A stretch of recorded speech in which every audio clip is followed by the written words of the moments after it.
Hello and welcome to this tutorial. We're going to be going over everything important, nothing that is needed of filler. You should understand some basic concepts, so we're just going to run with it. First thing, tutorial, do it. It's simple, it's very simple, it goes over some of the fine details, but nothing major. But you'll get an understanding as to what the game is. Second piece of information, help menu. This help menu will be here forever. No matter what you're doing, you can always open this. Unless maybe trading. I don't know if you can open it during trading. Terminology, I highly recommend it. This is like a book, but I highly recommend the terminology. Just go to whatever letter you need and then read up on the specifics that you need. Alright, after pressing the play button, you'll spawn somewhere around here. Now, this game you can battle players and NPCs. NPCs, there's 4 within here. 1, 2, 3, 4. You can battle them. Here's another. There's one on a roof over there. But this one isn't one that you can battle. This is a recycling bin. The recycling bin is a little bit weird. Be cautious of it because it is going to enable a trade. The trade is basically, hey, if you give me cards, I'll give you money. So the exchange rate isn't that great. You give 9 cards for 15, that's pretty bad. So just ignore the little recycling bin. Go battle a trash can or a dragon instead. There's a dragon right inside of there. Now that we got the basics out of the way that there's NPCs and there's players, let me show you how to battle players. So let's see here. Once you press the little play button, this will pop up. It'll show everyone in the server. If you don't have an option, then you can't interact with that player right now. It's basically saying, hey, this person is busy editing a deck or shopping right now, go away. So basically we can spectate these people, we can challenge this person or trade this person. That's all you need to know and it's very helpful. Over around there, the giant computer that I've zoomed in on, that's a code area. If you have codes, enter them there. Alright guys, now that's out of the way, let's go into deck builder. I've got a pre-made deck ready to help you guys out and I'm going to be going over some information. First thing, cards. The number right here is going to be how many you own. The letter is going to correspond to the rarity. So all of these you are viewing are commons.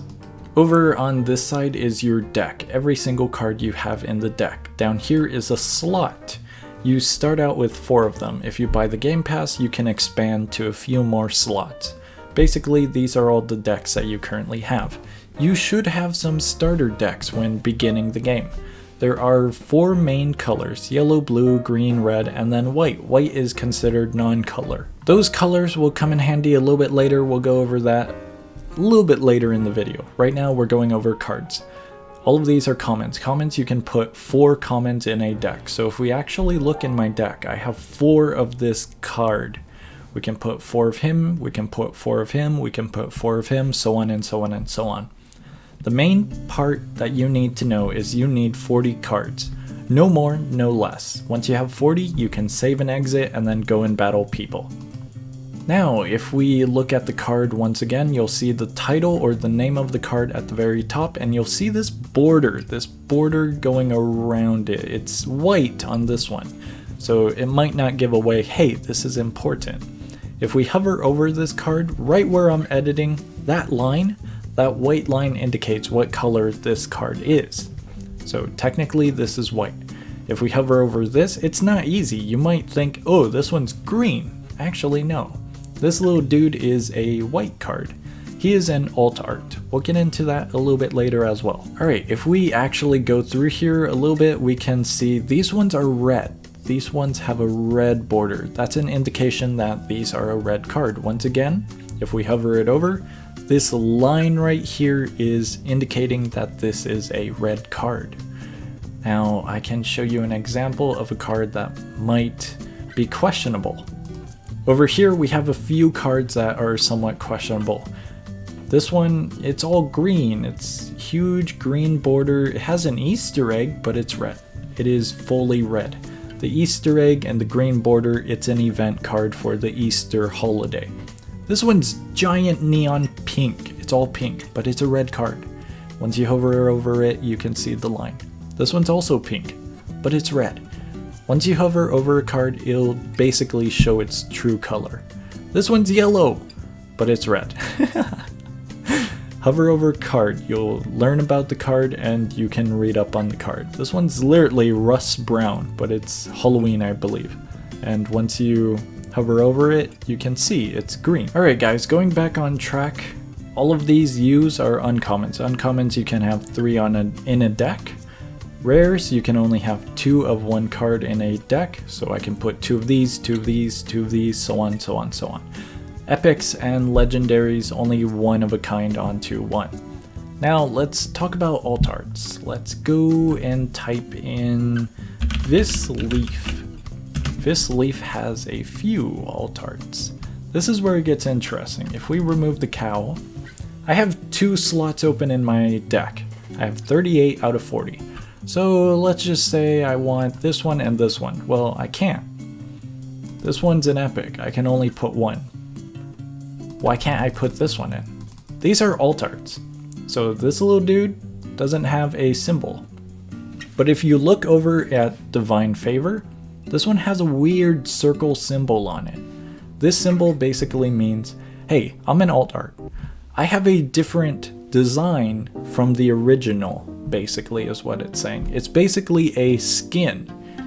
It's like if you bought a white shirt, but you want to wear a orange shirt. So you purchase an orange shirt. They're both the same. The only difference is the design.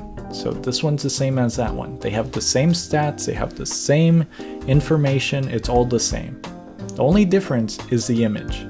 That's important to know because you can't put more cards into your deck just because you own a different version. Alright guys, there are 3 major pieces of information for card types. There's fighters, there's actions, and there's terrains. I believe this one is a terrain. If we look at the card, you can see the information right under the name. It says terrain right above the health and the power.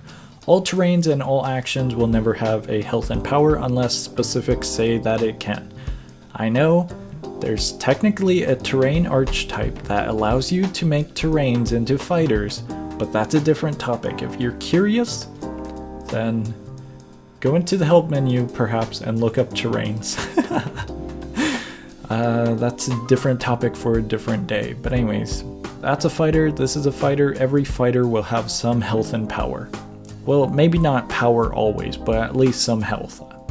This is a terrain, this is an action. Actions will never have health or power. Actions might summon a character, which will then have health and power, but actions will never have health and power themselves. So this is an action, that's an action, these are alt arts. These are actually, and this one's the original. Let's get into archetypes since we're on the topic of fighters. So if we go to Doge, there's a huge mess. Doge, it's a dog. So we're looking for these, right? Why do these pop up? That's because in the information it might say Doge in it. Maybe it says it in the effect or it says it in the filler. If you're not too sure on effect or filler, I'll be doing an edit right now. The effect is going to be the big text under power. The filler or, flavor text is going to be the small stuff underneath. It's not important. It's just there to be, haha, funny, or maybe, oh, cool. Health and power should be super simple to note. And you might be questioning, hey, what the hell are those circles? I'll get into that a little bit later. But anyways, this has a great system, so we can just filter out all of those. Now we're left with a handful. You can hover over these and they'll say Archetype Doge. Archetypes are like families. So if we go over here, if we make a house, right? Imagine all of these Doges are within the house, right? In a family, you help each other out, right? Like maybe your sibling needs help with homework. You would help them out. Maybe your mom needs help with cooking, you help her out and now you got dinner prepared. It's basically a similar concept. If we look over here, this Doge basically says when this card is cast, all Doges gain 200 power. So if I have this dude and I have this dude in play, this dude will give this one and this one more power. So they help each other. Now for terrains are a little bit weird. Terrains, Instead of actions, actions only work once. Once you use an action, it is used. Terrains stick forever unless replaced. If we look at this terrain, it says at the end of each player's turn, set that player's color list to 4 icons. So at the end of the turn, it'll change my amount of color list to 4. We'll get into that a little bit later. Terrains will stay forever unless you play a different terrain to replace it. Alright guys, for the sake of the video, we're just going to be battling a practice NPC, the goldfish. It won't give you any rewards, it's just a practice NPC. So if you do want to, test out your deck, you can use the goldfish as a good NPC. So I'm going to be using this to demonstrate the mechanics and then we'll be good to go. So at the beginning, someone will go first, someone will go second. We went one of them. Here's our hand is down here, the opponent's is up there, right up here. Maximum amount of cards you can have is 10. 10 in hand and I believe less in the field. Let's summon a card. So if you saw, we just lost 4 icons, but we got to play this card. This card is in what is called the field. The field is where the battle takes place. This is a player card. This is their life. That's a heart, I swear. That is a heart. If you damage the heart, their main health, they will die. That's our goal. If you run out of time, this will pop up right here. No? Oh, there we go. Oh no, your time was... Yeah, okay, cool, we get it. Forfeit button pops up after a while. The end turn, you end the turn. Basically, don't make people wait. Icons are over here. These are all of the ones we have. This card will generate an icon or 2 depending on what it says. At the end of each turn, you will generate 2 white icons, no matter what, and you will also get a card. And our health is also displayed over here for easy access when this isn't in display. One thing that's a major important piece is right here. This is the amount of cards that are remaining in the deck. The bottom one is yours, the enemy is in the top. When you run out of cards, you'll take damage. Alright guys, going back on the topic of archetypes, I want to showcase this. This is Dragon Horde. It says control if you only have 1 or more occult archetype units. So we have 2 of them right over here, so we can play this. Archetypes will help each other out. This one says give all occults 50 health, this one says give all 50 power. These are not occults, they won't get any buffs. This one, this one, this one, and this one, and this one will though. These locks right here, this basically says I cannot be controlled by you. You cannot tell me what to do. So if I try and use them, it won't work. I can't do it. They're locked.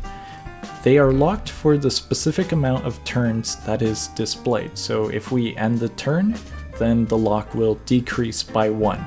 Oh no, your time was ran out. So everything happens at the end of the turn, all of these got buffed, and all of the locks went down. Now I do want to showcase this as well. Our field is now full. Similarly to your hand, the field can get full. This means we can't play any more fighters. Oh no, your field is full.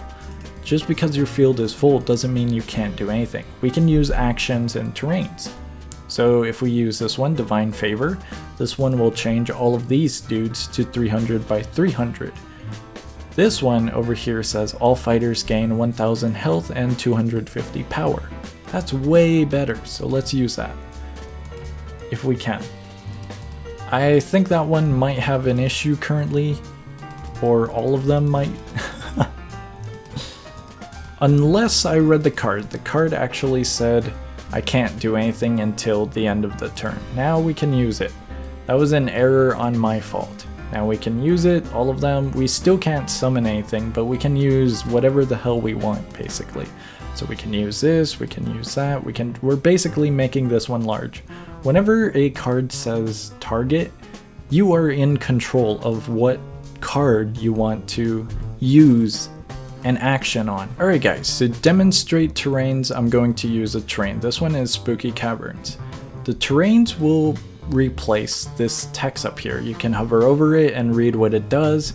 Basically, terrains will work every single turn. To demonstrate, this one says, set that player's colorless studs to 4. This is colorless.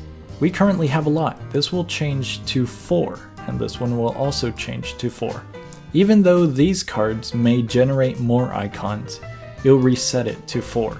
So if we get the timer to die out, oh no, the turn ended. We got more icons. Uh-oh, the terrain did its effect. Everything turned to 4. This will happen every single turn. If I end the turn right now, we got more. Hey, look, we got more than 4. Ah, there it goes. So that's how terrains work. They work every single turn. Let's say I want to replace the terrain. I got another spooky caverns. I got a disaster survival. Oh, I don't have red icons. Make sure when you build a deck you have the required icons or required cards to help you generate icons you may need in battle. Another thing I want to mention, when your hand is full, your deck will still decrease. That just decreased right now.